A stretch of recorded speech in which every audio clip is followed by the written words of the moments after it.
அடுத்து கேபிள்ஸ் வந்து எப்படிலாம் கிளாஸிஃபை பண்ணலாம், கேபிள்ஸில் என்னென்ன டைப்ஸ் இருக்குது. இப்போ ஓஹெட் லைன்ஸில் எப்படி டைப்ஸ் இருந்துச்சோ அந்த மாதிரி கேபிள்ஸில் என்னென்ன டைப்ஸ் அப்படின்றத பார்க்க போகிறோம். ஸோ 2 விஷயத்தை பேஸ் பண்ணி டிவைட் பண்ணுறாங்க. வோல்டேஜ் பேஸ் பண்ணி இந்த டைப்ஸ் இருக்குது. அடுத்து நம்பர் ஆஃப் கோர்ஸ், எவ்வளோ அந்த கோர் ஆர் கண்டக்டர் யூஸ் பண்ணுறோம்ல, அது எவ்வளோ நம்பர் ஆஃப் கோர்ஸ் யூஸ் பண்ணுறோம் அதை வச்சும் டிவைட் பண்ணிக்கலாம். ஸோ வோல்டேஜ் வச்சு டிவைட் பண்ணுறது low tension cables, high tension cables, super tension cable, extra high tension cables, extra super voltage cables. இந்த மாதிரி வோல்டேஜ் வச்சு டிபெண்ட் பண்ணுறாங்க. இப்போ வந்து 1000 volt, that is 1 kilo volt அப்படி இருந்துச்சுன்னா அதை வந்து நம்ம லோ டென்ஷன் சொல்லுவோம். அடுத்து 11 kV வரைக்கும் இருக்கிறத ஹை டென்ஷன் கேபிள்ஸ்ன்னு சொல்லுவோம். தென் 22லேருந்து 33 வரைக்கும் இருக்கிறத சூப்பர் டென்ஷன் கேபிள். அதே மாதிரி 33லேருந்து 66 வரைக்கும் இருக்கிறது EHT கேபிள், அதை எக்ஸ்ட்ரா ஹை டென்ஷன். 132 kVக்கு மேலே போகிறதெல்லாம் எக்ஸ்ட்ரா சூப்பர் வோல்டேஜ் கேபிள்ஸ். இந்த மாதிரி வோல்டேஜ் ரேஞ்சஸை வச்சு டிவைட் பண்ணலாம். அடுத்து நம்பர் ஆஃப் கோர்ஸை வச்சு டிவைட் பண்ணலாம். நம்பர் ஆஃப் கோர்ஸ் வச்சு எப்படி டிவைட் பண்ணலாம் அப்படின்னா single core, 2 core, 3 core, 4 core, இந்த மாதிரி எவ்வளோ நம்பர் ஆஃப் கோர்ஸ் யூஸ் பண்ணுறோம் அப்படின்றத வச்சும் பண்ணலாம். இது வந்து என்ன கோர் யூஸ் பண்ணுறோன்னா காப்பரு இல்லை அலுமினியம் யூஸ் பண்ணுவோம். ஸ்டாண்டர்டாக யூஸ் பண்ணுவோம். ஸ்டாண்டர்ட்னா என்ன, இப்போ உள்ளே ஒன்று இருக்கும் வெளியில் சுற்றி ஒன்று இருக்கும் அந்த மாதிரி. ஓகே, ஸோ நம்ம ஓவர் ஹெட்டில் யூஸ் பண்ண மாதிரி, பட் ஆனால் ஒரே மெட்டீரியல் தான். அங்கே ACSR யூஸ் பண்ணோம், இங்கே வந்து காப்பரையே அந்த மாதிரி வச்சுருப்பாங்க, அலுமினியமே அந்த மாதிரி வச்சுருப்பாங்க. இன்சுலேஷன் வந்து மோஸ்ட்லி நம்ம வந்து இம்ப்ரெக்னேட்டட் பேப்பர்னு சொன்னோம் இல்லையா, அதுதான் யூஸ் பண்ணுவாங்க. இந்த பேப்பரோட சில ஆயில்ஸ் அதெல்லாம் மிக்ஸ் பண்ணி பண்ணுறது தான் இம்ப்ரெக்னேட்டட் பேப்பர். அடுத்து மெட்டாலிக் ஷீட் வந்து மோஸ்ட்லி இந்த சிங்கிள் கோருக்கு என்ன யூஸ் பண்ணுவாங்கன்னா லெட் ஷீட்டு தான் யூஸ் பண்ணுவாங்க.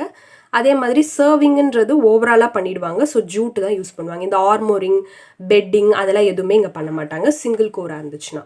அடுத்து இப்போ 3 ஃபேஸ்க்குலாம் என்னென்ன யூஸ் பண்ணலாம். இது வந்து சிங்கிள் ஃபேஸ் சப்ளைக்கு யூஸ் பண்ணிக்கலாம் சிங்கிள் கோரை. பட் 3 ஃபேஸ் சப்ளைக்கு வந்து நம்ம என்ன யூஸ் பண்ணுவோம் அப்படின்னா சிங்கிள் கோரே 3 யூஸ் பண்ணிப்போம், இல்லைனா 3 கோர்ன்னு சொல்லி இங்கே யூஸ் பண்ணோம் பார்த்தீங்களா, அதுதான் யூஸ் பண்ணுவோம். ஸோ நம்ம இந்தியாவில் single core cables, 3 core cables தான் யூஸ் பண்ணுறோம், மற்றது எதுவும் யூஸ் பண்ணலை. ஓகே, இப்போ அந்த 3 கோர் கேபிள்ஸ்லேயே வந்து என்னென்னா 3 டைப்ஸ் நம்மளுக்கு இருக்குது. அது என்னென்னா பெல்டட் கேபிள்ஸ்ன்னு சொல்லுவாங்க, ஸ்க்ரீன்டு கேபிள்ஸ்ன்னு சொல்லுவாங்க, ப்ரெஷர் கேபிள்ஸ். ஸோ இதெல்லாம் என்னென்ன அப்படின்றத இப்போ பார்த்துடலாம். ஏன்னா பெல்டட் கேபிள்ஸ்னால் 11 kV வரைக்கும் யூஸ் பண்ணுறத தான் நம்ம பெல்டட் கேபிள்ஸ்ன்னு சொல்லுவோம். இதுக்கு இன்சுலேஷன் என்னென்னா பேப்பர் தான், அதே தான் யூஸ் பண்ணுவோம். அடுத்து பெல்டட்னா இந்த இன்சுலேஷனுக்கு மேலே பேப்பர் பெல்ட்டும் ஒரு ப்ரொடெக்ஷனுக்காக கொடுத்துருப்பாங்க. ஸோ 2 லேயர் ஆஃப் இன்சுலேஷன் இங்கே நடக்கும். அடுத்து ஜூட் அதுக்கு மேலே, அதுக்கு அடுத்து வந்து லெட் ஷீட்டு, அதுக்கப்புறம் இதெல்லாம் வந்து லோ வோல்டேஜஸில் தான் நம்ம யூஸ் பண்ண முடியும் பெல்டட் கேபிள்ஸு. ஸ்க்ரீன்டு கேபிள்ஸ் அப்படின்னா என்னென்னா அதில் 2 டைப்ஸ் இருக்குது. ஹெச் டைப் கேபிள்ஸ், அப்புறம் செப்பரேட் லெட் டைப் அப்படின்னு சொல்லி. இது வந்து ஒரு மாடரேட்டான வோல்டேஜ் 33லேருந்து 66 kV வரைக்கும் இருக்கிறதுக்கு யூஸ் பண்ணிக்கலாம். இதுலேயும் பேப்பர் தான் இன்சுலேஷனு. இதில் வந்து ஸ்க்ரீன்டு கேபிள்ஸில் இங்கே பெல்ட் யூஸ் பண்ணோம், பேப்பர் பெல்ட். இங்கே வந்து மெட்டல் ஸ்க்ரீன் யூஸ் பண்ணுவோம். அது மோஸ்ட்லி அலுமினியமில் மேட் ஆகிருக்க மாதிரி இருக்கும். ஸோ அதை யூஸ் பண்ணுவோம். ஓகே, அதுக்கப்புறம் வந்து என்னென்னா அதுக்கு மேலே வந்து கண்டக்டிங் பெல்ட் அப்படின்னு சொல்லி ஒன்று இருக்கும். ஸோ கண்டக்டிங் பெல்ட்டும் இருக்குது, இங்கே மெட்டல் ஸ்க்ரீனும் இருக்குது. ஸோ அது வந்து என்ன லெட்டு அந்த மாதிரி இல்லை காப்பரில் இருக்கிற ஒரு ஃபேப்ரிக்கு இந்த மாதிரி வச்சுருவாங்க. ஓகே, அப்புறம் லெட் ஷீத்தை வந்து மெட்டாலிக் ஷீட் தான் யூஸ் பண்ணுவாங்க. இது ஹை வோல்டேஜஸ், கொஞ்சம் மீடியமான ஹை வோல்டேஜஸ்க்கு யூஸ் பண்ணிப்பாங்க. இதுவே ப்ரெஷர் கேபிள்ஸ் அப்படின்னா ரொம்ப ஹை வோல்டேஜஸில் யூஸ் பண்ணிப்பாங்க. இதில் என்ன பண்ணியிருப்பாங்கன்னா ஆயில் ஃபில் பண்ணியிருப்பாங்க, இல்லை கேஸ் ஃபில் பண்ணியிருப்பாங்க, அது கூலிங் பர்பஸ்க்கு, இன்சுலேஷன் பர்பஸ்க்காகலாம். ஸோ அதுதான் வந்து ப்ரெஷர் கேபிள் அப்படின்னு சொல்கிறோம். ஸோ இந்த மாதிரி 3 டைப்ஸ் வந்து நம்ம 3 ஃபேஸில் யூஸ் பண்ணுறோம். இப்போ வந்து கேபிள்ஸை வந்து எப்படி நம்ம அண்டர் கிரவுண்டில் எப்படி வந்து கன்ஸ்ட்ரக்ட் பண்ண போகிறோம் அப்படின்றதா லேயிங் ஆஃப் கேபிள்ஸ்ன்னு சொல்லுவோம். டேரெக்டாகவும் வச்சுருவாங்க சில இடத்துல ட்ராயிங் சிஸ்டம் அப்படின்னு சொல்லுவாங்க. அது வந்து என்னென்னா ஜஸ்ட்டு வந்து ஒரு பைப் மாதிரியோ PVC பைப் மாதிரி இருந்துட்டு அதுக்குள்ளே வந்து விடுறது அந்த மாதிரி பண்ணுவாங்க. இல்லைனா சாலிட் சிஸ்டம்னா ஒரு கான்க்ரீட் மாதிரி இருக்கும், சிமெண்ட் கான்க்ரீட் மாதிரிலாம் இருந்துட்டு அதில் ஓட்டியாக ரவுண்டாக இருக்கும். ஸோ அது உள்ள இந்த கேபிள்ஸ் எல்லாம் உள்ளே விட்டு அந்த மாதிரியும் லே பண்ணுவாங்க. இந்த மாதிரி 3 டைப்ஸ் இருக்குது. ஒரு இடங்களுக்கு ஏற்ற மாதிரி அதோட அப்ளிகேஷன்ஸ் எல்லாம் ஏற்ற மாதிரி நம்ம வந்து யூஸ் பண்ணிப்போம். அதுக்கடுத்து சிங்கிள் கோர் கேபிள்ஸ், அதில் சில கேல்குலேஷன்ஸ் நம்மளுக்கு இருக்குது. ஸோ அதை பற்றி தான் நம்ம இப்போ பார்க்க போகிறோம். இன்சுலேஷன் ரெசிஸ்டன்ஸ் அப்படின்றது, இப்போ இன்சுலேஷனுக்கு ரெசிஸ்டன்ஸ் வந்து ஹையாக இருக்கணும் இல்லையா. ஸோ அதோட ஃபார்முலா என்ன அப்படின்னா அதுதான் இன்சுலேஷன் வந்து இங்கே ஃபெயிலியர் ஆகாமல் இருக்கிறது தான் இந்த கேபிள்ஸில் ரொம்ப இம்பார்ட்டண்ட்டான ஒரு விஷயம். ஏன்னா அதுதான் ப்ரொடெக்ட் பண்ணுது மெட்டல், அந்த கோர் ஆர் கண்டக்டரை. ஸோ அதை வந்து எப்படி நம்ம சொல்வோம்னா ρ/2πL log E R2/R1 அப்படின்னு சொல்லுவோம். ஸோ இது வந்து என்னென்னா கேபிளோட ரேடியஸை வந்து R2. இப்போ ஓவராலாக ஒரு கேபிள் இருக்குது, அதில் உள்ளேருந்து மேலே இருக்க அந்த ரேடியஸை வந்து R2.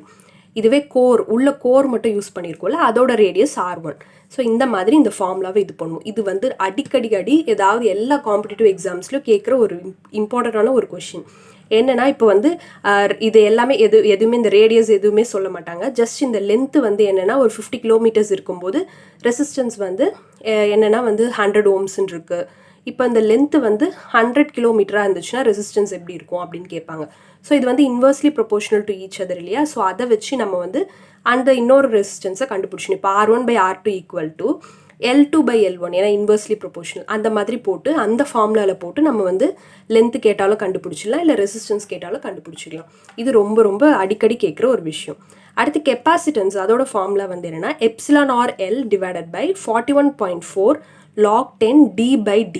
இதில் வந்து டயாமீட்டர் வந்து நம்ம யூஸ் பண்ணுவோம். ஸோ கேபிளோட டயாமீட்டர் அப்புறம் கோரோட டயாமீட்டர். ஓகே, ஸோ அதை யூஸ் பண்ணிவிட்டு εr அப்படின்றது வந்து என்னென்னா ரிலேட்டிவ் பெர்மிட்டிவிட்டி. அது கெப்பாசிட்டன்ஸில் நம்ம யூஸ் பண்ணுற ஒரு விஷயம். ஸோ அதுக்கு வந்து கொடுத்துருவாங்க. இப்போ நம்ம என்ன ஆயில் அங்கே யூஸ் பண்ணுறோமா, இல்லை வந்து ஏர் யூஸ் பண்ணுறோமா, அதோட இல்லை பேப்பர் யூஸ் பண்ணுறோம் இல்லையா? ஸோ அதில் இருக்கிற அந்த இதெல்லாம் வந்து εrன்னு சொல்லுவோம். அதுக்கு கொடுத்துருவாங்க அந்த வேல்யூ. அப்புறம் லென்த் எவ்வளோ அந்த கேபிளோடது அதெல்லாம் கொடுத்துருவாங்க. டயாமீட்டர் கொடுத்துட்டா கெப்பாசிட்டன்ஸ் வந்து ஈஸியாக கண்டுபிடிச்சிடலாம். இன்ட்டு 10⁻⁹ ஃபேரட், அதான் நானோ ஃபேரடில் இதை கொடுத்துருவோம்.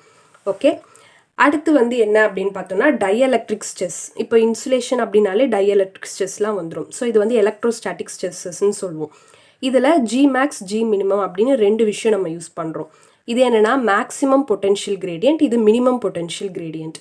இதோட ஃபார்முலாஸ்லாம் இதுதான். இப்போ வந்து மேக்ஸிமமாக இருந்துச்சுன்னா 2v பை இந்த small D log e d/d. இதுவே மினிமமாக இருந்துச்சுன்னா 2v பை இந்த கேபிட்டல் டின்றது அவுட்டர் டயாமீட்டர், கேபிளோட டயாமீட்டர்.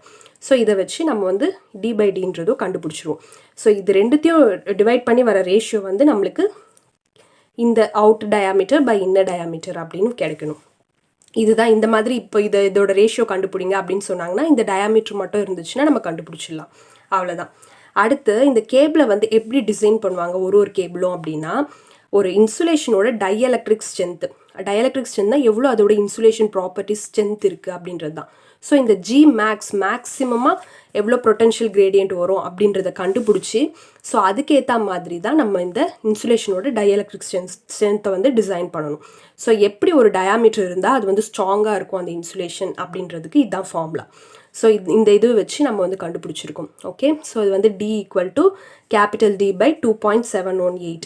ஸோ இது கண்டக்டரோட டயாமீட்டர் வந்து இந்த கேபிளோட டயாமீட்டரோட டிவைடட் பை 2.178 அப்படின்னு போட்டால் நம்மளுக்கு கிடைக்கிற அந்த டயாமீட்டர் தான் நம்ம கோருக்கு யூஸ் பண்ணணும். ஓகே, அடுத்து இதை வந்து நம்ம வந்து எப்படி சொல்லலாம்னா இந்த மாதிரி சொல்லலாம். இப்போ இந்த Gmaxன்ற இருக்க டேர்மில் இந்த log e d/dன்ற டேர்ம் வந்து 1 ஈக்குவல் ஆகிடுச்சு அப்படின்னா நம்மளுக்கு வந்து அந்த கண்டக்டரோட டயாமீட்டர் வந்து எஃபிஷியண்ட்டாக இருக்கும் அப்படின்னு சொல்லுவாங்க. ஸோ 2v/d இருக்கணும் இந்த மேக்ஸிமம். இந்த டேர்மே 1 மாறிடணும். ஸோ அந்த மாதிரி இருக்கிறதையும் நம்ம வந்து மோஸ்ட் எக்கனாமிக்கல் கண்டக்டர் டயாமீட்டர்னு சொல்லுவோம். ஸோ அவ்வளோதான் இந்த கேபிள்ஸோட இன்ட்ரொடக்ஷன். அடுத்து கேபிள்ஸை வந்து நம்ம எப்படி கிளாஸிஃபை பண்ணுறோம் அப்படின்னா low tension, high tension, super tension, tension, extra super voltage cables, இந்த மாதிரி வோல்டேஜஸை வச்சு நம்ம பிரிக்கிறோம். அடுத்து நம்பர் ஆஃப் கோர்ஸை வச்சும் single core, 2 core, 3 core, 4 core அப்படின்னு பிரிக்கிறோம்.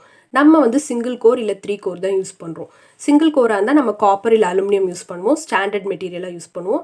அடுத்து இன்சுலேஷன் வந்து பேப்பர் தான், மெட்டாலிக் ஷீட் வந்து லெட் ஷீட்டு, ஓவரால் சர்விங் வந்து ஜூட் பண்ணுவோம், ஆர்மோரிங், பெட்டிங் அதெல்லாம் பண்ண மாட்டோம். அடுத்து வந்து என்ன அப்படின்னா 3 கோர் கேபிள்ஸ். அதில் வந்து 3 டைப்ஸ் நம்மளுக்கு இருக்குது. So pelted, screened, pressure. இது லோ வோல்டேஜ்க்கு யூஸ் பண்ணுவோம். இதில் இன்சுலேஷன் பேப்பராக இருக்கும், பேப்பர் பெல்ட் அதுக்கு மேலே யூஸ் பண்ணுவோம். அதுக்கு அடுத்து ஜூட்டு, லெட் ஷீட்டு, லோ வோல்டேஜுக்கு தான் இதை யூஸ் பண்ண முடியும். இது ஸ்க்ரீன்டு கேபிள்ஸ் வந்து ஹெச் டைப், செப்பரேட் லெட் டைப்னு இருக்கும். ஸோ இது வந்து மீடியம் வோல்டேஜஸ் ரேஞ்சுக்கு நம்ம யூஸ் பண்ணுவோம். இது வந்து பேப்பர் தான் இதோட இன்சுலேஷன்.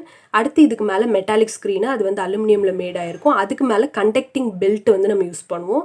ஸோ அது லெட்டு இல்லை காப்பர் ஃபேப்ரிக் இருக்கும். ஸோ இதுக்கப்புறம் லெட் ஷீட் வந்து மெட்டாலிக் ஷீட் தான் யூஸ் பண்ணுவோம். இது மீடியம் வோல்டேஜ் ரேஞ்சஸ்க்கு யூஸ் பண்ண முடியும். ப்ரெஷர் கேபிள்ஸ் வந்து ஹை வோல்டேஜ்க்கு நம்ம யூஸ் பண்ணிக்கலாம். இது ஆயில் ஃபில்ட் இல்லை கேஸ் ஃபில்டாக இருக்கும்.